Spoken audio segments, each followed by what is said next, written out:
Now, with remarks from Democratic candidate Bernie Sanders. He spoke earlier today on the U.S. economy and issues impacting Latino businesses. Held by the U.S. Hispanic Chamber of Commerce, this is an hour 10 minutes. Gentlemen, welcome to the USHEC's third presidential candidate Q&A session. My name is Javier Palomares, and I am the President and CEO of the United States Hispanic Chamber of Commerce. And I have the honor of representing 3.2 million Hispanic-owned firms in this country that collectively contribute over $486 billion to the American economy every year. We also advocate on behalf of 250 major American corporations, and we do this through our network of over 200 local chambers and business associations nationwide. And while the USHEC represents the interests of businessmen and women who happen to be of Hispanic descent, we never forget that we are first and foremost American businesses. And every tax bill we pay, every job we create, every product that we manufacture, and every service we provide goes to benefit our American economy. Now, this event follows headlining stories concerning the involvement of presidential candidates with America's Hispanic community.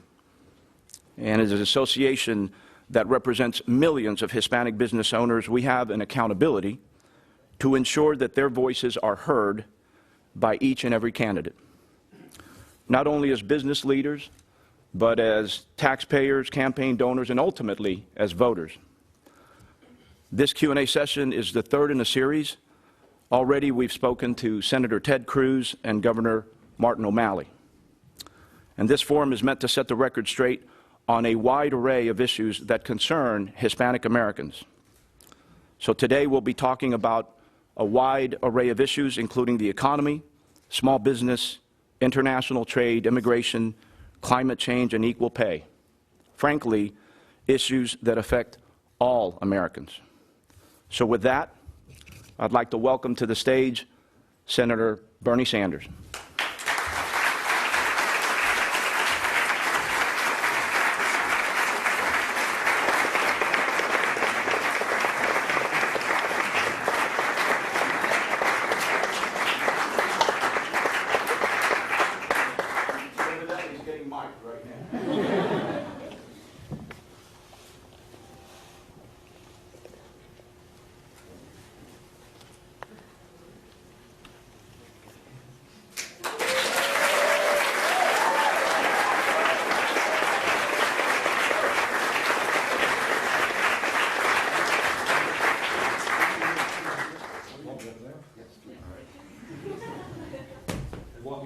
Yeah, we usually do this to the music. We love you, Bernie. Well, Jesus, we haven't even started yet.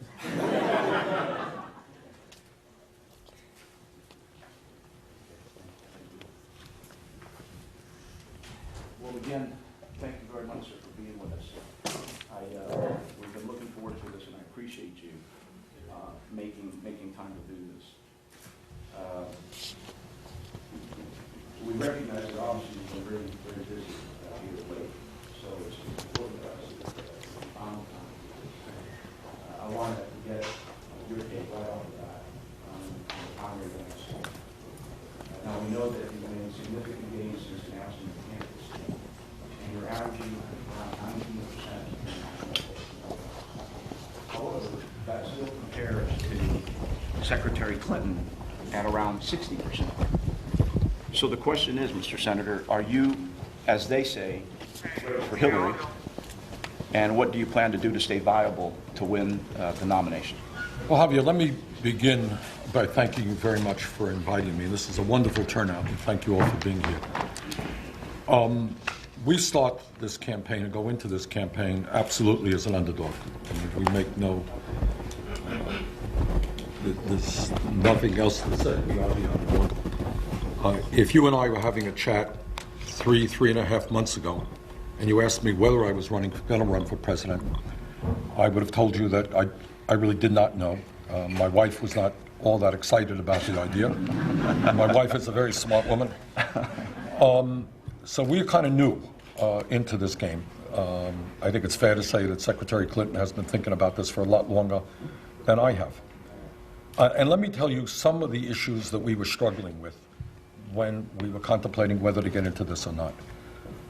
And it has everything to do with the answer to your question. Number one, did we have a message that would resonate with the American people? And that message is that for 40 years, the middle class of America has been disappearing while the wealthiest people and largest corporations are doing phenomenally well.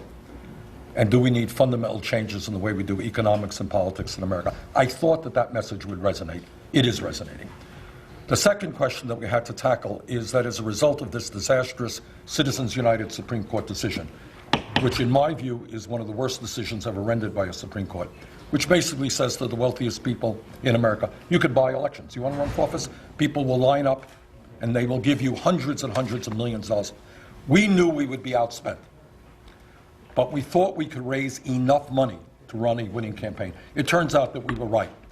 We have gotten over 300,000 individual contributions. You know what they average? $35 a piece.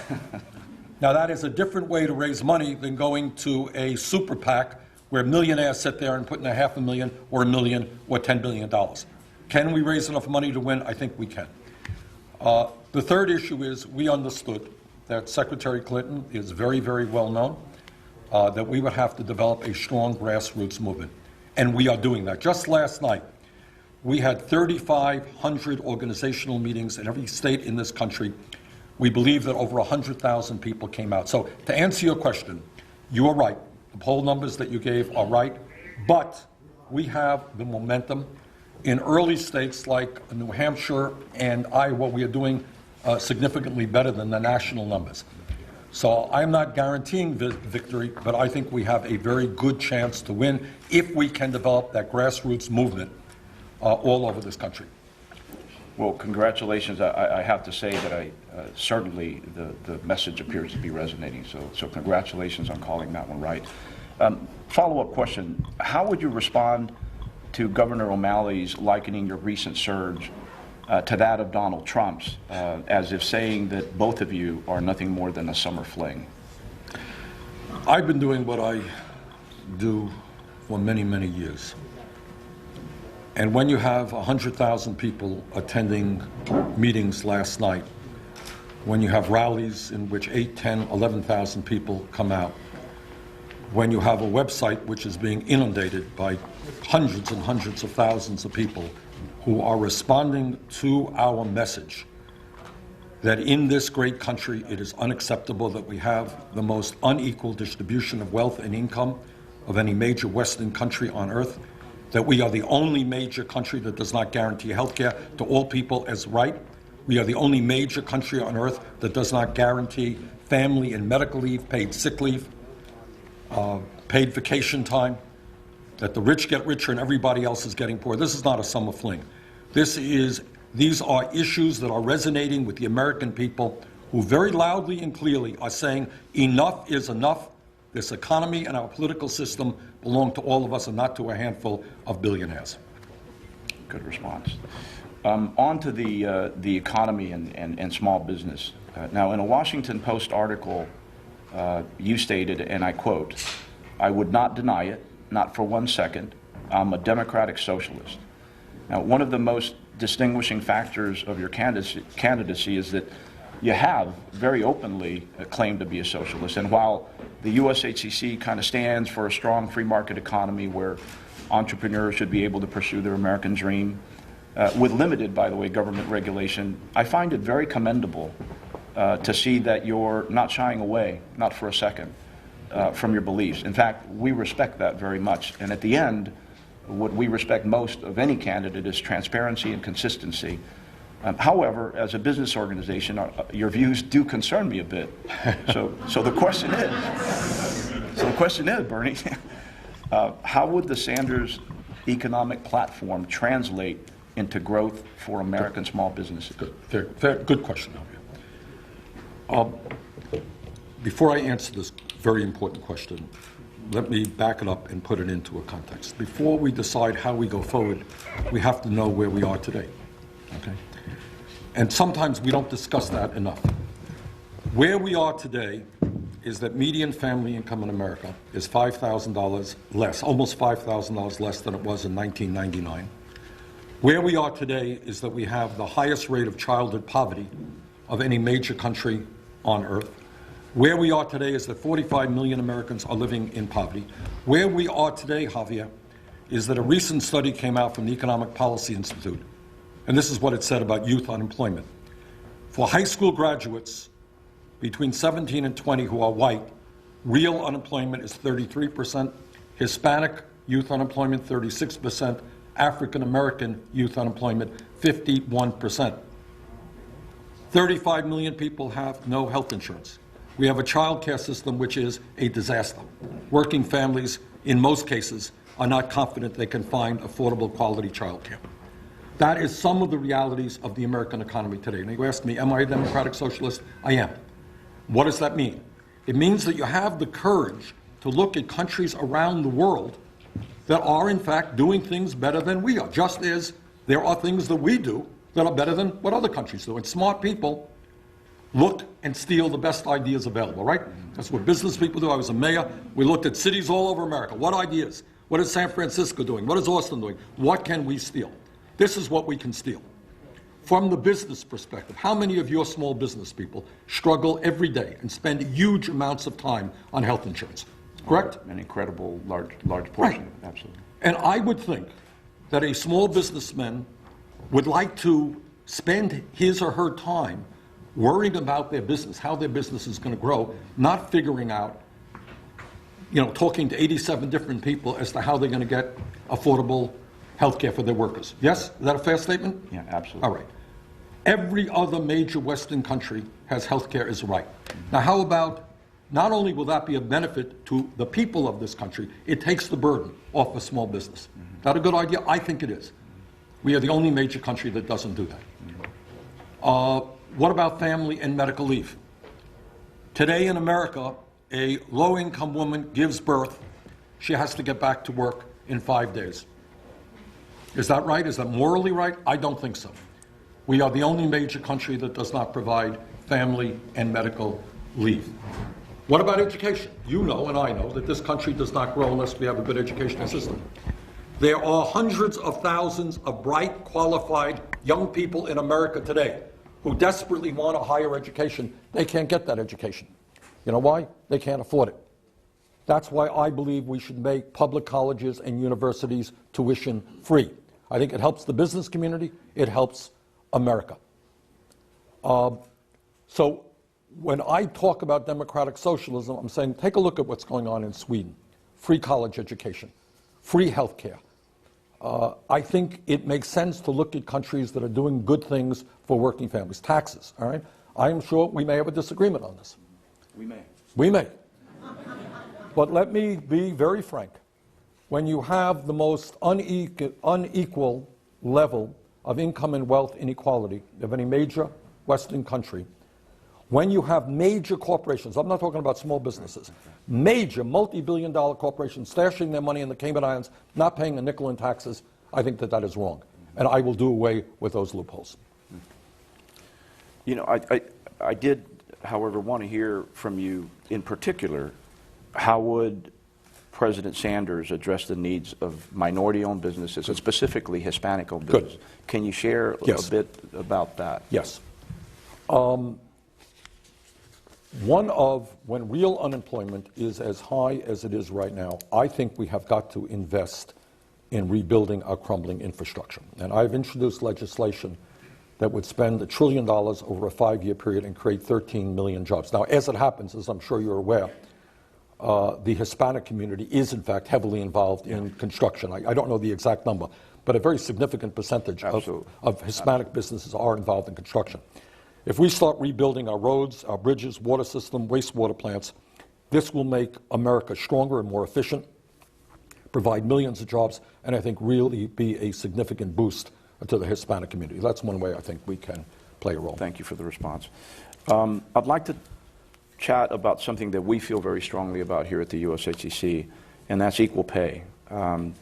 As you know, Senator, in this country, women's wages continue to stubbornly lag behind men's, even when doing the exact same job, with women more or less earning about 70 cents on the dollar, and Hispanic women more like 54 cents on the dollar.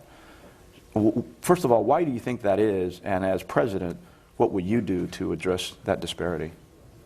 I think it has to do, to be honest with you, with sexism, that many of the businesses are owned by men. I think it is also part of an historical trend where 50 years ago, 40 years ago, well, women maybe were working for a few hours a week and then they went home and took care of the kids. That reality has changed, as you well know. Mm-hmm. We have the vast majority of people, of working women, many of them have kids, mm-hmm. are now in the workforce. Mm-hmm. And it is unacceptable, period. Your statistics tell us that we are discriminating against women, and I very much applaud your organization. Not every business organization does that. But to say it is indefensible, I don't know how anyone can defend saying that women make 70 or 78 cents, whatever the number may be, cents per hour compared to men. So I very strongly believe in two things when it comes to pay. One you may agree with me, and one you may not. Okay. All right. First one I do agree with and have strongly supported in the Senate is we have to move toward pay equity for women workers. End of discussion. Women deserve the same pay as men. We're on the same page. Agreed. Where we may not be on the same page is that I believe that the federal minimum wage of $7.25 is a starvation wage and is totally inadequate. So I am supportive of the efforts of Los Angeles, San Francisco, New York, Seattle, of raising the minimum wage over a period of a few years to $15 an hour. I have introduced legislation in the Senate, and as president, would fight for a $15 an hour minimum wage. We're actually on the same page on both counts. Are we? We're doing very well. Hold on. We're doing very well. Let me tell you something. All right. Maybe this isn't a summer fling. Who knows? All right. No. This is surprising to me. There are not many, as you know, we are being fought vigorously by many business groups who do not want us to raise the minimum wage. And I applaud you and the organization for having the courage to say that people cannot survive on $7.25 or $8 an hour. Actually, if you look at the track record of our business owners, again, it's 3.2 million of them collectively contributing about $486 billion to the economy every year and growing at a rate of 3 to 1 when compared to the general market. If you look at their employee base vastly, they are paying much more than the minimum wage to their own employees because of the I'm going to give you some applause for that. All right. On to trade. On to trade. We were doing really well, but let's go to trade now. Okay. All right, I've got to go away. An issue that the USHEC has worked on over the past several months has been, and we don't always agree with the administration, to be clear, but we have agreed on this. We've worked very hard on the administration's trade agenda. So I want to ask you, in light of the fact that 98% of U.S. businesses that do actually export are actually small businesses, we believe that access to more markets abroad is frankly a very good thing for the entrepreneurs that we represent, with more than 95% of the global market being outside of the United States. So the question is, can you tell us a little bit about your concerns with the Trans-Pacific Partnership as it stands today? Yes. Good question, fair question. And Javier, please do not understand my position as being something that we put a wall around America and we don't trade. Trade is a good thing. Okay. The question is, what kind of trade agreements do we establish? Who benefits from those trade agreements? Now, I voted, when I first got into Congress, 1991, at that period NAFTA came up. I voted against NAFTA. I voted against CAFTA. I voted against permanent normal trade relations with China. And you're quite right. I'm helping to lead the opposition against the TPP. Why? What I have always believed, and I think the facts bear me out, is number one, these trade agreements were essentially written by corporate America, the big money interest, by Wall Street, by the pharmaceutical industry. They were not written with the goal of improving life for people in the United States of America. Essentially, what they were written to do was to say to large corporations, okay, you do not have to pay workers in this country 15, 20, 25 bucks an hour. You can shut down in America. You can move to China. You can move to Vietnam. You can move to Mexico. You can pay people substantially lower wages, and you bring your products back into America. I believe that that was the intention of these pieces of legislation, and I believe that that is exactly what has happened. Two things. Since 2001, we have lost almost 60,000 factories in America. And I'm not going to tell you all of that is attributable to trade, but a lot of it is. And second of all, we are in a race to the bottom, so that now companies say to workers, well, you know, if you don't take a pay cut, we're going to go to China, because we have that opportunity in China. So I believe in trade, but not unfettered free trade. Frankly, I do not believe that American workers should be forced to compete against workers around the world who make pennies an hour. I think that that is unfair. And I can go on longer. I don't want to go on longer. The TPP has additional provisions in it which I do not like. So what I want to see is a trade agreement which works for the middle class and working families of this country as well as people around the world, not just for the CEOs of large corporations. So a track record against NAFTA, CAFTA, TPP, et cetera, would you classify yourself or characterize yourself as anti-trade? Nope. I am anti that philosophy of trade agreements. I am anti a trade agreement which results in jobs being lost in America. And let's be clear, we have lost millions of jobs as a result of these trade agreements. I am against that. But I believe we can establish trade policies that work for small business, that work for workers in our country, work for people in other countries. But that has not been the philosophy behind the trade agreements that I have seen in the last 20 years. Okay, fair enough. On to one of your favorites, financial institutions. The USHEC works very closely with, frankly, the broadest array of financial institutions in this country because they provide billions of dollars every year in SBA loans. They are a reliable source and ready source of credit and capital for our small businesses. However, when it comes to large financial institutions, you have, I think, a similar position to Governor O'Malley's regarding kind of reinstating the Glass-Steagall Act, and which ultimately I think would break up some of the largest banks. By the way, a position that Secretary Clinton does not support. Can you explain to us and my members why we should be supportive of your stance on financial institutions? Yes, okay. It's a huge issue. Here's where we are. And by the way, this has been my view for a very long time. We have 6 of the largest financial institutions in this country who have assets equivalent, assets of about $10 trillion, which is equivalent to about 60% of the GDP of the United States. So point number one, you have a handful of huge financial institutions that have enormous economic clout. They issue a significant amount of the mortgages in this country and the credit cards in this country. So the first issue is, for a vibrant economy, do we think it is a good idea for a handful of financial institutions to have that much economic clout? Is that what a vibrant free enterprise economy is about? I think not. And to be honest with you, I think if Teddy Roosevelt were alive today, he would come in here and say, you got to break these guys up. They're too big, they're too powerful. Second point, everybody in this room understands what happened in 2008. And let's be very clear. In my view, to a significant degree, the business model of Wall Street is not to get money out to your people, to small businesses. I believe in a boring banking system. People put money into banks. Banks lend out money to small and medium-sized businesses who create jobs, help people buy homes with mortgages. That's called old-fashioned, boring banking. That's what I believe in.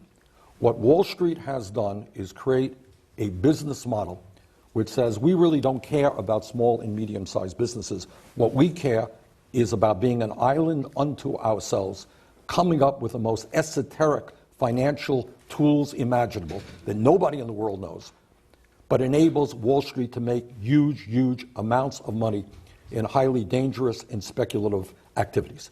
That led us to the Wall Street crash of 2008, which created the worst economic downturn since the Great Recession. I personally believe that the business model of Wall Street is fraud. I do not trust these guys. I do not believe these guys. I do not believe that they care about the economy of America. I think they care about themselves.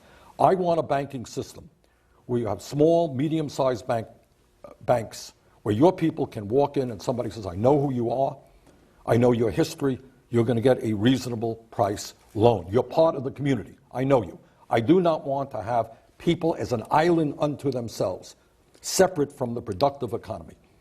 So I believe very much, number one, and this has been my view for many, many years, if you check my record, you will find when I was in the House, I was a member of the House Financial Services Committee that dealt with deregulation. And we had the Clinton people, and we had the Republicans coming before us. And you remember what they said? They said, it's a great idea if we merge investment banks with commercial banks, with large insurance companies. It'll be great for us internationally. I never believed it for 1 second, fought against it. So, to my mind, what we have to do is, A, reestablish Glass-Steagall, maintain those separate entities, but second of all, more importantly, we have got to break them up. I think the economy will do much better. I think your people, small businesses, will have access to affordable loans much more readily than is currently the case.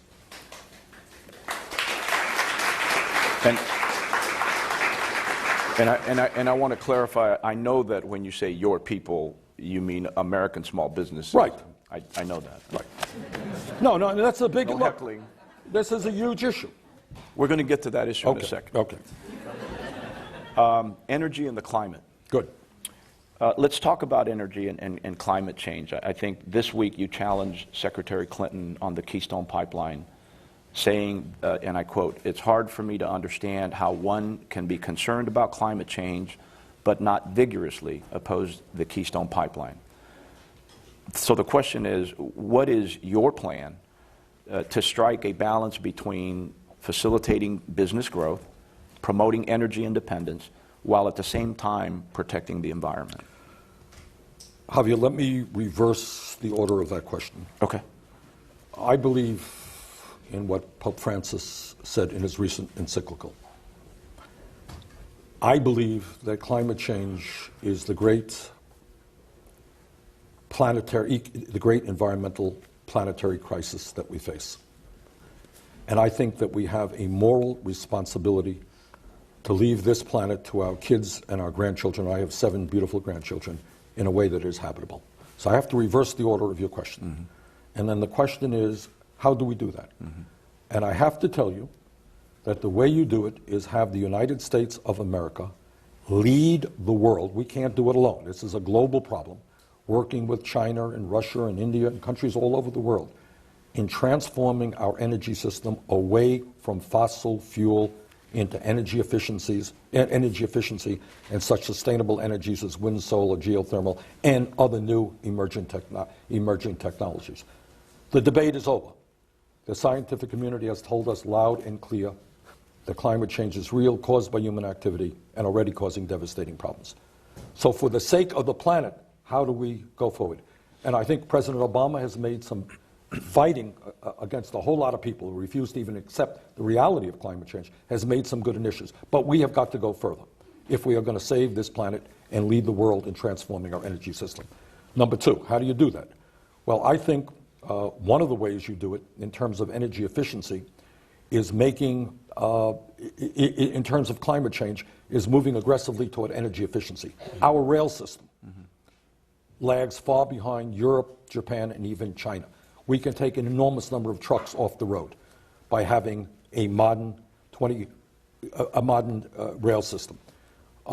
We also need to be weatherizing homes all over this country and buildings as well. We have seen huge growth in solar, despite opposition from Republicans in Congress and in wind. We need to subsidize, provide tax credits for sustainable energy. So to my mind, saving this planet for our kids and our grandchildren, preventing droughts and floods and extreme weather disturbances is a huge priority. And I would invest very heavily in transforming our energy system. Well, I would argue the point, but since you brought in the Pope on your side of the issue, I mean... So on to race relations. Let's talk about this a bit because, and first, by the way, I want to commend you for your long-standing track record, proven track record, and the work you've done in promoting civil rights and equality for decades, frankly. Thank you. And like you, the USHEC believes in fair treatment and inclusion of all communities. But with that said, Given the recent protests that transpired at the Netroots Convention, as well as the criticism that you've received for your response to those protests, can you talk to us a bit about this troubling and frankly persistent problem in America?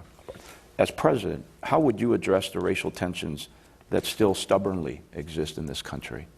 You're right. They still stubbornly exist. There is no question about it. And I think anybody who has seen, one of the, I suppose a positive development is if anybody thinks that African Americans were not beaten and killed when under police custody for decades, you would be sorely mistaken. That is, of course, what has happened for decades. The difference now is a lot of that activity and those actions are being recorded on cell phones. And the whole world is seeing what the world did not see before. So here's what I think. I think that we have made progress in terms of race relations in this country, or else we would not be having an African American as president of America. We should be proud of that.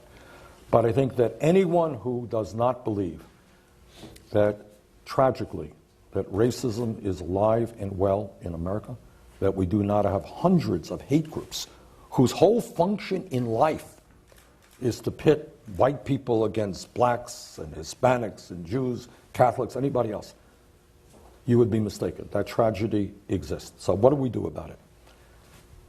What we do about it, among other things, is make sure that we have very significant police department reform in America. Okay? What that means is that not only do we have body cameras, so we know what police officers are doing, but we also have a new regimen. I think force is used too much. I saw some people here see the Sandra Bland video. Frankly, if that was a white woman, nobody believes for 1 second that would have happened. Yanked out of a car for no particular reason, thrown to the ground, assaulted, handcuffed, thrown in jail, dead 3 days later. Her crime was she failed to make a right signal on her turn. You don't get thrown in jail for failing to signal where you're turning. So what we need to do is to take a hard look at minimum sentencing right now. Mm-hmm. We have far too many people in jail for nonviolent offenses. We have more people in jail than any other country on earth. We need to take a hard look at the use of force that police departments now utilize. I think we need to take a very hard look at some of our drug laws, to be honest with you. Too many people are being arrested and sent to jail for nonviolent offenses, and I want to take a hard look at that. But at the end of the day, we have got to continue the struggle to become a non-discriminatory society where people, as Martin Luther King Jr. reminded us, are judged by their character, by who they are as people, not by the color of their skin. And that means we have to have a Justice Department being vigorous, fighting discrimination, fighting against police departments who are doing improper things to minorities. And there is an enormous amount of work to do in that area. So you think racism is alive and well in the country? Tragically, it is. I think it's undeniable. Do you think I'm sorry. Do you think some people running for the presidency might be a bit racist? I think that the statement, one would hope. Look, you're never going to rid this country or the world. You stop and you think, Javier, and I did think about this recently, and I can't give you the answer.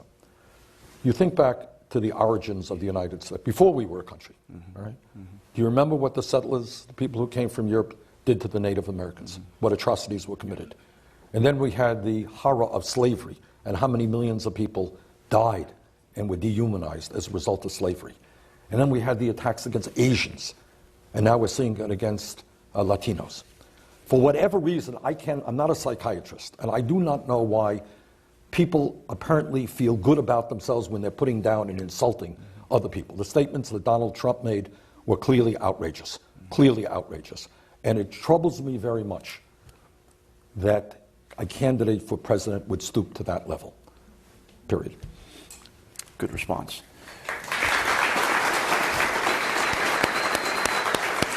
So, on to the Hispanic electorate. In 2012, it's no secret that President Obama garnered about 72% of the Hispanic vote. Now, never before has the Hispanic electorate played such a critical role in electing an American president. And I actually shared this with the president. And I went further and I said, I believe that never again will an American president be elected without openly courting America's Hispanic vote. Consider that right now in America, every 30 seconds a Hispanic turns 18 and becomes an eligible voter. That's a potential 60,000 brand new voters every single month, and that'll be the case for the next 21 years in a row. So the question is, as president, or as a presidential candidate, what will you, Bernie Sanders, do to attract and mobilize America's Hispanic vote? Well, we're making, on our campaign, Javier, we're making a bit of progress on that. And I think you're going to see us doing more outreach to the Latino community. And we're starting to do that. I would think that we're going to do well for two reasons. Number one, our message of social justice, a message that says that every young person in this country has a right to higher education because we're going to establish tuition-free public colleges and universities. I think that will be a popular and meaningful proposal for all people in America, but especially minority communities that are struggling economically. Our message that when youth unemployment for the Hispanic community is 36%, that rather than seeing these kids go to jail, we should invest in jobs and education. And I have legislation in that does that. I think that that will be appealing to the Hispanic community. Healthcare for all, appealing to the Hispanic community. So first point is, I think our economic agenda, which says that we have got to reach out to working class, low-income families and give them dignity, give them jobs, give them decent income, that will be a proposal I think that many Hispanic families will respond to. Second of all, obviously, there is another issue, and I guess we can get into the issue of immigration. Is this what do you want to save that one for a moment? Let's save that one. Okay, good. Let's go. All right, so I think we have an economic message that speaks to all working Americans. And given the fact that a disproportionate number of Hispanics and African Americans are struggling economically, I think it speaks even more strongly to them. So I don't want to put words in your mouth, but if I captured the essence of the response, you would solve social issues and challenges through economic solutions. Well, that's an important way. I mean, one cannot turn one's back on the fact that 36% of Hispanic youth are unemployed, or that millions of Hispanics don't have any health insurance or can't afford health insurance. Those are issues that have to be dealt with. Is that the only issue? We have got to break down discrimination in America. That goes without saying. And I would have a Department of Justice which would be vigorous in fighting discrimination at all levels of our society. But now, some candidates have been accused of what I call Hispandering. Specifically, do you have a track record regarding issues that you think are important to the Hispanic community? Above and beyond the economic agenda? Well, I'll give you an example of something. And I have to be honest with you and tell you that I come from a state which is 95% white.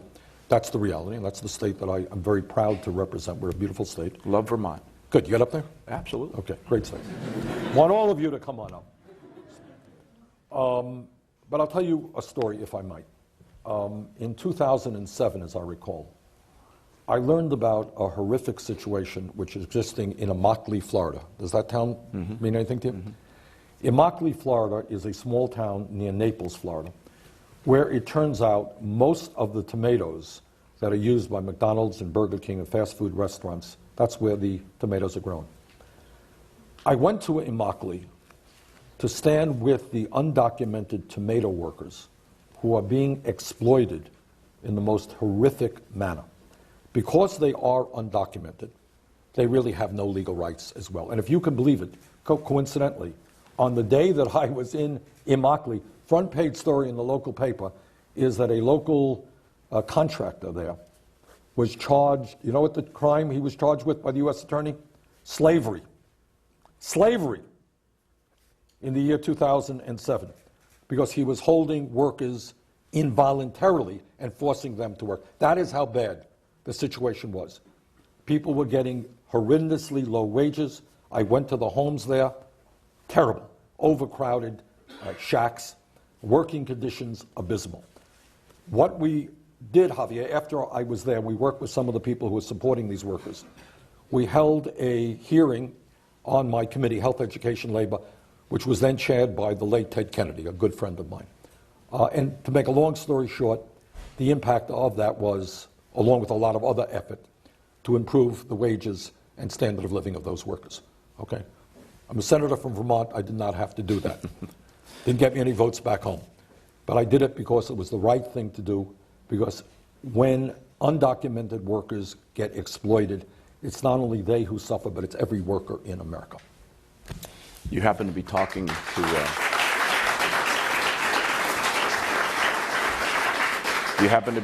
to an English as a second language son of immigrants who grew up in a migrant farm camp. So thank you for doing that. I don't get paid for my personal opinion, but that is my personal opinion. Thank you. So on to immigration. Now on immigration, our association views immigration reform as, frankly, an economic imperative that we think is critical for the continued well-being of our economy. So the question is, how do you propose that we harness the power of immigrants for our economy to continue to be the most competitive economy in the world? Good. Excellent question. For a start, I think economically and morally, it is unacceptable that we have millions of workers who are living in the shadows. And by the way, I'm also the son of an immigrant. My dad came from Poland at the age of 17. I heard. Without any money at all. Here's a story. I was just in Louisiana, New Orleans, just on Sunday, actually. At the end of my remarks, a group of young Latino kids came up to me. Beautiful young lady, maybe 16, 17, tears in her eyes, saying that she is scared to death every day that she or a member of her family will be deported. Okay. So you have the moral issue of 11 million people in this country who are undocumented. Some of my Republican colleagues apparently think that the solution is, I guess, in the middle of the night, throw them out of the country. I mean, I think that anyone is thinking about those kinds of ideas is ugly beyond belief.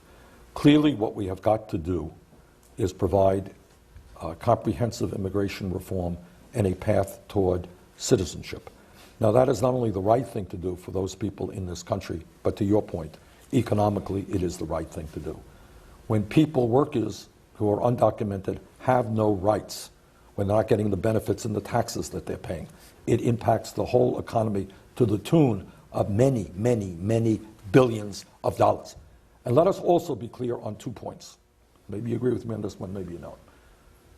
The first point is, I'm sure you do agree with me, if suddenly every undocumented worker in this country disappeared, the economy would collapse, especially in agriculture. Absolutely. We all know that, all right?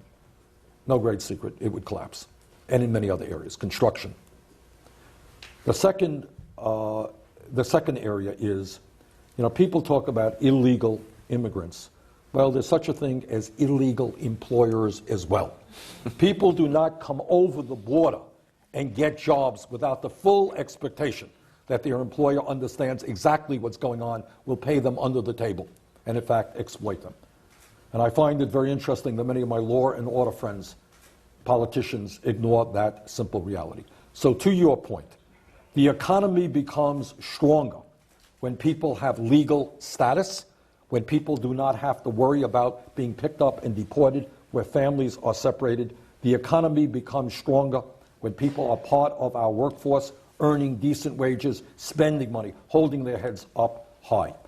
So I believe as quickly as possible that we should provide legal status to undocumented workers. I think our policy should be to bring families together, not separate them. I applaud President Obama's actions, executive actions. I think we probably want to go further. We certainly, in the long run, need to demand that the Republicans in Congress stop turning their backs on this issue and pass comprehensive immigration reform. I'd like to ask a quick follow-up. Recently, I think you criticized a portion of the Gang of Eight bill for wanting to raise the cap of H-1B visas from 65,000 to over 200,000. Yes. On that portion of the bill, yes, you do not agree. Here's the story. When we talk about, to my mind, and argue with me if you want, but Here's the way I look at it. You're the host. You could do that anyway. You don't need my permission. I see two issues. I see the absolute need to provide legal status and protection to the undocumented people who are in this country right now, some 11 million people, and a path towards citizenship. I would go faster, frankly, than the bill passed in the Senate would. And I would not tie it to construction of the border and all that stuff, the border wall. But here's where I do have concerns. There is a reason why Wall Street and all of corporate America likes immigration reform. And it is not, in my view, that they are staying up nights worrying about undocumented workers in this country. What I think they are interested in is seeing a process by which we can bring low-wage labor of all levels into this country to depress wages in America. And I strongly disagree with that. I mentioned to you a moment ago that unemployment rates for kids in this country, high school kids, white 33%, Hispanic 36%, African American 51%.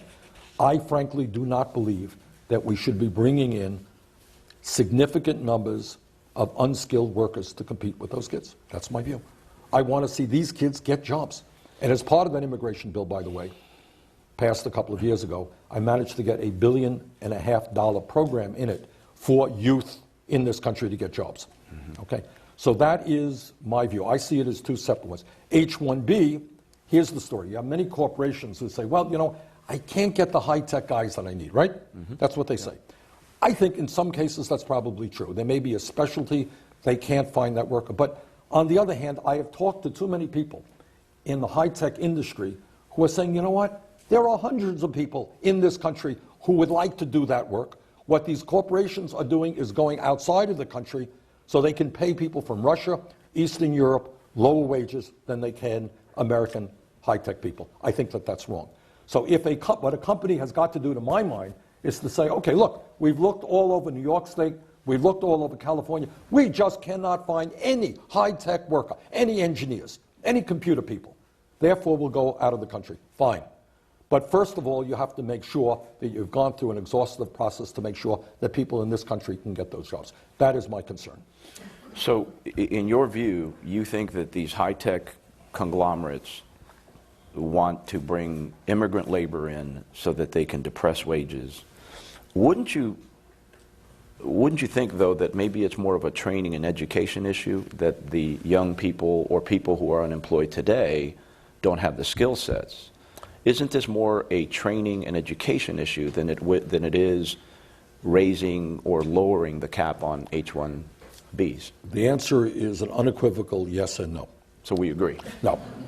We agree that we are doing an abysmal job in educating our young people for certain types of jobs. I have no doubt, and I know for a fact, I see it in Vermont and it's true all over this country, there are highly skilled, good-paying jobs that our educational system has not enabled young Americans to get. That's true, and I accept that. On the other hand, what I will tell you, that there are corporations who would prefer to bring people, high-tech skilled people from Russia and other countries into America at lower wages rather than pay an American worker a higher wage. Let's move on. Mr. Senator, is there one differentiating issue in your platform that you think truly distinguishes you and gives you the best chance to connect with voters in this country? The best chance to? To connect with voters in this country. Yeah, I do. If you check my record, and I urge people to do so, throughout my political life, when I was mayor of the city of Burlington, when I was a member of Congress in the United States Senate, I have taken on virtually every powerful special interest in this country. I've taken on the private health insurance companies. I've taken on the pharmaceutical industry, took people from my state over the Canadian border to purchase medicine at 1/10 the price that women in Vermont were paying for breast cancer drugs, taken on the military-industrial complex where you have weapon systems that are huge cost overruns, huge frauds. I helped lead the effort against the greed of Wall Street. And I think, and on it goes. I think that at this particular moment in American history, where so few have so much wealth and so much power, that if we are going to expand the middle class rather than see it shrink, if we're going to make sure that all of our kids in this country get a good education and are able to get a higher education regardless of their income, if we are going to provide health care and family and medical leave to all of our people as a right, if we're going to create the kind of nation that allows all of our people to have a decent standard of living with decent jobs and decent income, we need leadership now that is prepared to take on the billionaire class. And I know that sounds kind of scary, but what you have right now are, in my view, Javier, I know that not everybody agrees with me, but in my view, you have a handful, a small number of people with incredible wealth and incredible power who not only have huge control over the economy, but as a result of Citizens United, huge control over the political process. You tell me, or anybody else can tell me, how would you define a political system in which one family, the Koch brothers, worth about $85 billion, will spend more money in this election cycle than either the Democratic Party or the Republican Party? One family. Does that sound like democracy to you? It does not. To me, it sounds like oligarchy. And what we have got to do is to rally the American people to say enough is enough. This is the wealthiest country in the history of the world.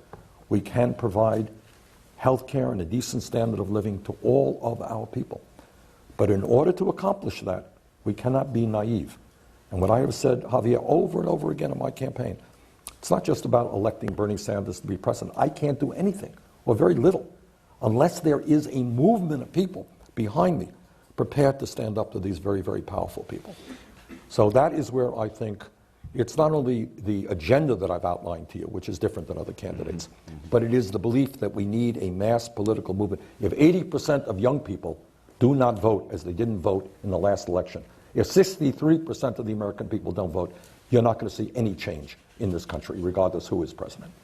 As a follow-up to that, hypothetically, let's say that you continue to gain momentum in the coming months, but in the end you find yourself on the heels of Hillary, but still end up falling short of the nomination. Do you feel that you owe it to those people and to your supporters who feel very strongly about you? I mean, it's pretty clear they feel the burn. If they called upon you. And it looks like we have a few in the room as well. I think you. If they called upon you, would you run as an independent? No. The answer is no. And here's why. I am the longest serving independent in the history of the United States Congress. And as I was contemplating what to do, one of the decisions that I had to make, and there were a lot of people who said, Bernie, you know, you are an independent. The Republican Party is an extreme right-wing party. The Democratic Party is too conservative, too cozied up with big money and corporate America. You got to run outside of the two-party system. And I thought about it. But I reached the decision, which I think was the proper decision, that for a lot of reasons, the only way at this particular moment in history that we could run an effective campaign was within the Democratic primary and caucus process. And that's what we're doing. So to answer your question, if it happens that I do not win that process, would I run outside of the system? No, I made the promise that I would not, and I'll keep that promise.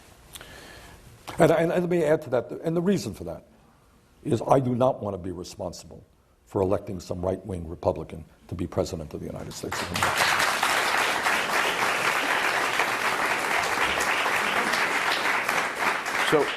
So Senator, thanks again for spending time with us today. And to end today's discussion, I want to ask a final question. Now, you've compared our nation's shortcomings when it comes to issues like public health care, public education, taxes, and other things. You've compared us to nations like Denmark, Norway, Sweden, and we come up short just about on every front. But to put things in a different context, according to our information, Ohio's economy, at about $575 billion, is slightly larger than Norway's. North Carolina's at a little bit over 500 billion is slightly larger than Denmark's, and Indiana's at 342 billion is slightly larger as well. So if you look at the total U.S. GDP, we're at about 17.5 trillion. And if you took Denmark, Norway, and Sweden and stuck them inside of America, you could shake it around, and it would roll around in there like a coconut in a rail car. Is it fair to compare our nation with our complexity and our GDP to nations like Norway, Sweden? And by the way, I love Norway, I love Sweden, but do you think that's a fair comparison? And that's a good question. And obviously, and let me add to it, we are a far more diverse nation than are the Scandinavian countries, who are having their problems with immigration, as you know. But it's not a question of the size of the GDP, and you're, of course, right. The United States has a huge economy. The question is a vision. So I would say to you, Javier, that no matter the size of the country or the complexity of our economy, should we have the highest rate of childhood poverty, almost 20%, of any other Western industrialized country. So I don't care about the complexity or the size. I don't think we have got to do that. But let me also, should we be the only country? Is it impossible for a large country to have a healthcare system that guarantees healthcare to all people? I live in Burlington, Vermont. I'm 100 miles away, or an hour away, I should say, unless you drive really fast, about an hour away from the Canadian border. Now, we are much larger than Canada, but Canada is not a small country. They have had a national healthcare system, single-payer system, for many decades, which works pretty well. UK is not a rinky-dink little country. They have more or less a socialized healthcare system, which the people of that country are pretty proud of. So to answer your question, I'm not comparing the size and the complexity of America's economy with Sweden or Denmark. I'm talking about a vision of where we want to go. And I believe that if we had the political will, we could guarantee health care to all people as a right. We certainly could have family and medical leave, paid vacation time, paid sick time. And I think we can also have a much fairer tax system, which would result in a lot less income and wealth inequality than we have right now. Good response. I think we have just a little bit of time for a couple of questions from the audience. Are you comfortable with that? Any questions from the folks in the audience? Why don't we begin with this young man in the white shirt right here? Your emphasis on building jobs and putting people back to work, does that have to come at the expense of your environmental plan that you've also laid out? Good question. You've been pretty vocal about the Keystone Great Pipeline. question. Great question. You ever going to hear the question? Is there a contradiction between creating jobs and protecting the environment? So let me repeat what I said to Javier a few moments ago, that I believe that we have got to be extraordinarily bold and aggressive in dealing with climate change. But I also believe, in fact, that it is not a contradiction to be talking about rebuilding our crumbling infrastructure. For example, among other things, if you have a strong rail system, you know what that will do? That can take a lot of trucks off of the road and create a much more energy efficient transportation system. When you weatherize homes, as we're doing in Vermont, you are creating jobs and making massive cuts in carbon emissions.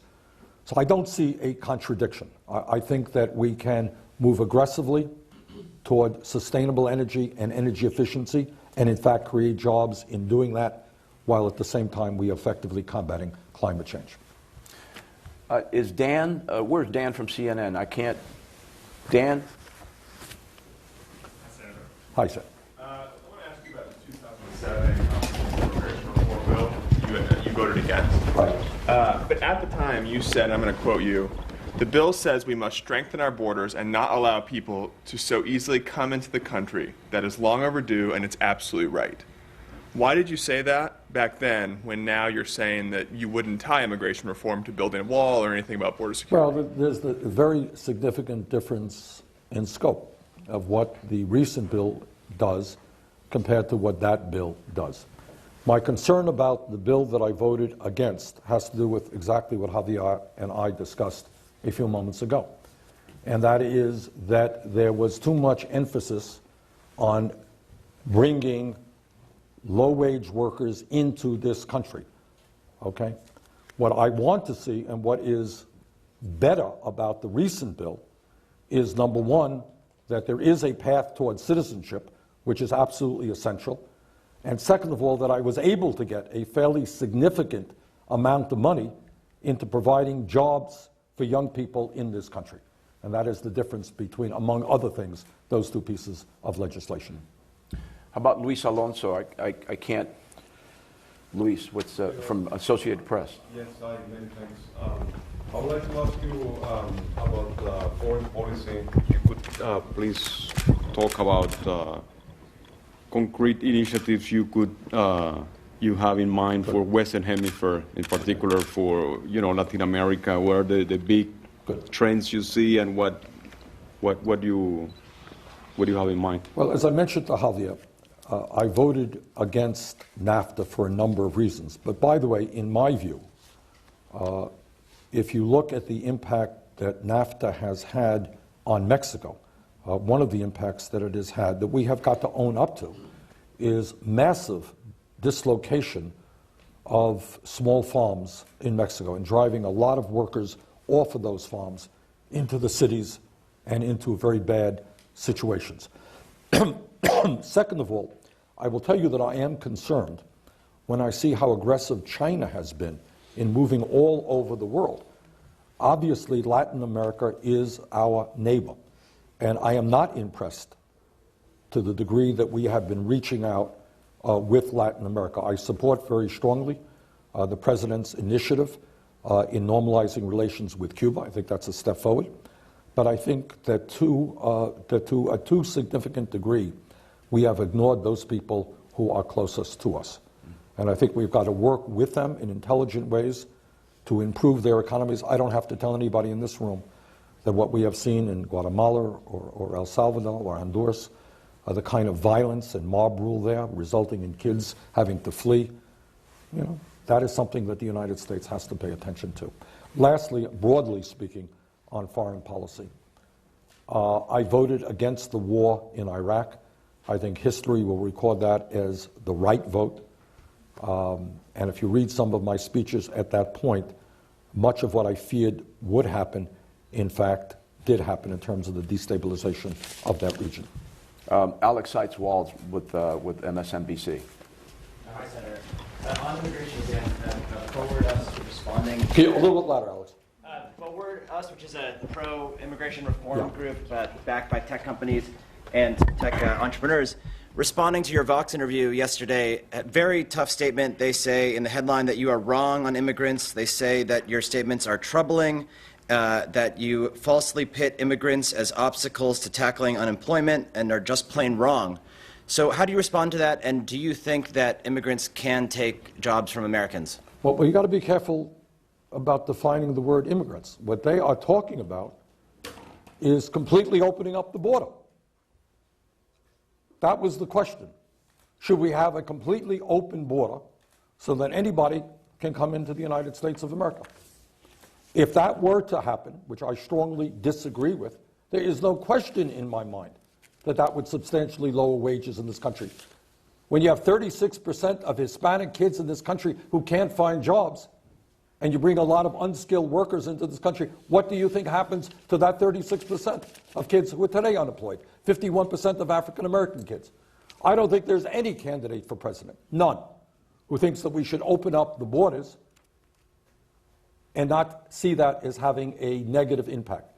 So to my mind is, what do we do and how do we address the problem of 11 million undocumented people in this country today? We move aggressively toward a path toward citizenship. We move as fast as we can to legal status.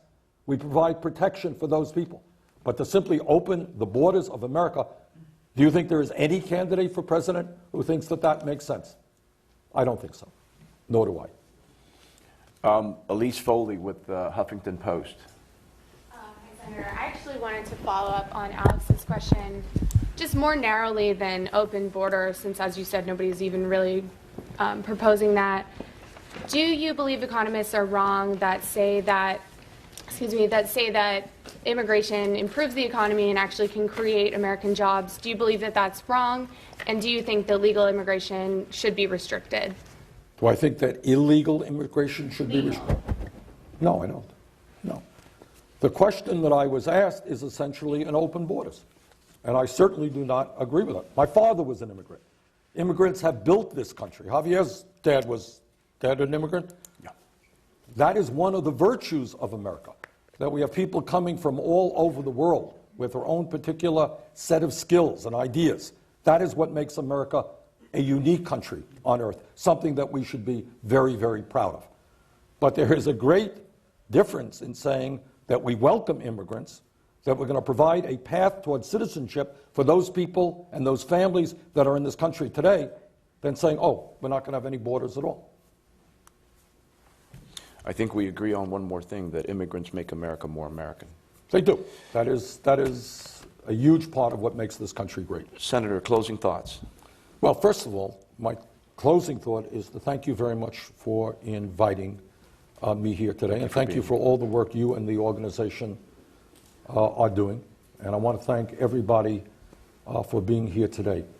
Let me just conclude by saying this, and Javier just, I think, hit the nail on the head. We are a great country because my dad comes from Poland, and your family came from? Mexico. Came from Mexico. And we have, my wife's family came from Ireland. We have people whose families came from Africa way back when and from all over the world. That's extraordinary. That's extraordinary. And we bring those energies and those ideas and those cultures together. We make this a very, very unique country. But I think that today this country faces some huge problems having to do with income and wealth inequality and a disappearing middle class. But I have absolute confidence that if we stand together and not let folks out there divide us, because your family came from Mexico and my family came from Poland, not divide us because you're a woman and he's a man, that you're black and he's white, that you're gay and you're heterosexual. If we prevent them from dividing us up on those bases and we stand together to say, you know what, all of our kids deserve the right to go to college regardless of their income. All of us deserve health care. Yes, we are going to combat climate change. No, we're not going to have a campaign finance system that allows billionaires to buy elections, et cetera, et cetera, et cetera. When we stand together, the future of this country is extraordinary.